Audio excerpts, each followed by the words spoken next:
বাংলাদেশের ২৩তম রাষ্ট্রপতি হিসাবে শপথ গ্রহণের আনুষ্ঠানিকতা সম্পন্ন করার পর সপরিবারে বঙ্গভবনে প্রবেশ করেছেন মির্জা ফখরুল ইসলাম আলমগীর। রোববার বেলা ১১টার দিকে তিনি রাষ্ট্রীয় এই বাসভবনে পৌঁছান।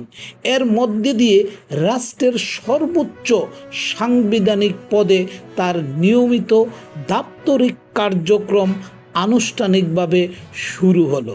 বঙ্গভবনে পৌঁছানোর পর প্রেসিডেন্ট গার্ড অফ রেজিমেন্টের একটি চৌকস দল নতুন রাষ্ট্রপতিকে সম্মানজনক গার্ড অফ অনার প্রদান করে। এর আগে গত শুক্রবার সন্ধ্যায় বঙ্গভবনের ঐতিহাসিক দরবার হলে নতুন রাষ্ট্রপতি হিসাবে শপথ গ্রহণ করেন তিনি। জাতীয় সংসদের ভারপ্রাপ্ত স্পিকার কায়সার কামালের কাছে তিনি এই শপথ পাঠ করেছিলেন।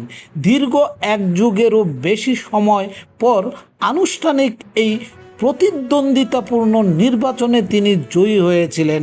সংসদীয় গণতন্ত্রের ধারাবাহিকতায় তার এই দায়িত্ব গ্রহণ দেশের রাজনৈতিক অঙ্গনে একটি নতুন অধ্যায়ের সূচনা করেছে।